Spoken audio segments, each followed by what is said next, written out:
బంగారం ధరకు పట్టపగ్గాలు లేకుండా పోయాయి. రోజు రోజుకి ధరలు పెరుగుతూ అంచనాలను తారుమారు చేస్తుంది. ఒక పక్క ధరలు తగ్గుతాయని చెప్పేసి నిపుణులు చెప్తుంటే, అందుకు భిన్నంగా రోజు రోజుకి అంతకంతకు పెరుగుతూ పోతుంది. ఈ 3 నెలల్లోనే చూస్తే 15 సార్లు బంగారం ధర పెరిగిందంటే, బంగారం ధర ఏ రేంజ్‌లో పెరుగుతుందో ఒకసారి అర్థం చేసుకోవచ్చు. గతంలో ఎన్నడూ లేని విధంగా ఏకంగా జీవితకాలపు గరిష్టానికి బంగారం ధర చేరుకుంది. రూ. 1,00,000కి తులం బంగారం ధర దాదాపుగా దగ్గరగా చేరుకుంది.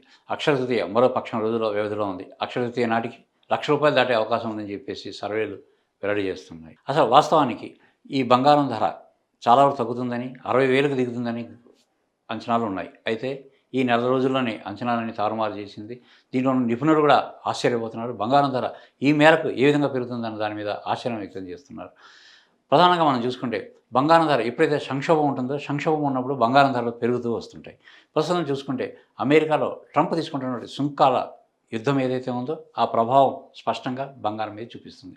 అందుకే రూ. 1,00,000 చేరుకుంటుందని చెప్పేసి అంచనాలు స్పష్టం చేస్తున్నాయి. ఎప్పుడైతే ఒడిదుడుకులు ఉంటాయో, షేర్లు తగ్గుతూ ఉంటాయో, లేదంటే సుంకాల యుద్ధం జరుగుతుందో ఆ సమయంలో బంగారాన్ని స్థిరమైన పెట్టుబడిగా భావిస్తారు. ఒక పక్క బంగారం స్థిరమైన పెట్టుబడిగా ఉంటే, మరో పక్క ఆభరణాలు కూడా కొనుగోలు విషయంలో కూడా మహిళలు కానీ, ఇక భారతీయ కుటుంబాలు ఆసక్తి చూపిస్తాయి. ప్రపంచంలో 2 దేశాల్లోనే ఎక్కువగా బంగారం కొనుగోలు చేస్తున్నారు. అందులో చైనా కాగా రెండవది భారతదేశం.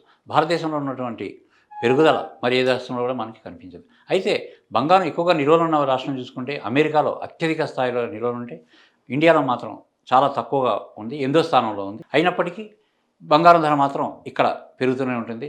ఈ బంగారం ధర పెరిగింది కాబట్టి నిపుణులు చాలామంది చెప్పడం ఏంటంటే, రేట్లు తగ్గుతాయన్నారు. ఈ డిమాండ్ తగ్గుతుంది కాబట్టి అమ్మకాలు పడిపోతాయని చెప్పడం జరిగింది. అయితే గత 2 నెలలు చూస్తే 5% పెరిగింది. ఇది ఇంకా పెరిగే అవకాశాలు అయితే కనిపిస్తుంది. బంగారం ధర ఎప్పటికప్పుడు పెరుగుతూనే ఉంది కానీ ఏ రోజు కూడా తగ్గిన ప్రభావం కనిపించడం లేదు. గత సంవత్సరం చూసుకుంటే 25 సార్లు పెరిగి రికార్డు స్థాయికి చేరుకుంది. సంవత్సరం అంతా 25 సార్లు పెరిగితే ఈసారి కేవలం 3 నెలల్లోనే 15 సార్లు పెరగడం అనేది మనం బంగారం ధర ఏ విధంగా పెరుగుతుందో ఒకసారి అంచనా వేయొచ్చు. ఇప్పుడు అక్షయ తృతీయ మరో 15 రోజుల్లో ఉంది. పక్షం రోజులు అక్షయ తృతీయకి మళ్ళీ బంగారం కొనుగోళ్లు ఉంటాయి. అయితే రేట్లు పెరిగాయి కాబట్టి ముందుగా భయాందోళన వ్యక్తం చేస్తున్నప్పటికీ బంగారం కొనుగోలు విషయంలో మాత్రం భారతీయ కుటుంబాలు ఏమాత్రం వెనుకంజ వేయడం లేదు. గ్రాములు తులాల దగ్గర తేడా వచ్చినప్పటికీ వాళ్ళు పెడతానన్న పెట్టుబడి ఏది ఉందో 10,000 కావచ్చు, రూ. 1,00,000 కావచ్చు, 3,00,000 కావచ్చు, ఆ అమౌంట్లో ఎంత బంగారం వస్తే అంత బంగారం కొనడం అనేది ప్రస్తుతం కొనసాగుతుంది. దీన్ని బట్టి చూస్తే మరింత బంగారం డిమాండ్ మరింత పెరిగే అవకాశం ఉంది. ప్రస్తుతం 2 రకాల కారణాలు మనకి బంగారం పెరగడానికి ప్రధానంగా కనిపిస్తున్నాయి. ఒకటి, అమెరికాలో ట్రంప్ చేస్తున్నటువంటి సుంకాల యుద్ధం ఒక పక్కన అయితే, రెండో పక్కన బ్యాంకులు బంగారాన్ని కొనుగోలు చేసి నిల్వ చేసుకుంటున్నాయి. కేంద్ర ప్రభుత్వం ఉన్న అనేక బ్యాంకులు, ఆర్బీఐ కూడా చివరికి బంగారాన్ని కొనుగోలు చేసి సిద్ధం చేసుకుంటుంది. ఎందుకంటే వాతావరణం సరిగ్గా లేదు. షేర్ మార్కెట్ చూస్తే అప్ అండ్ డౌన్ ఎక్కువగా ఉంటున్నాయి. భూమి రేట్లు కూడా పెద్దగా లేదు. రియల్ ఎస్టేట్ దాదాపుగా దెబ్బతినింది.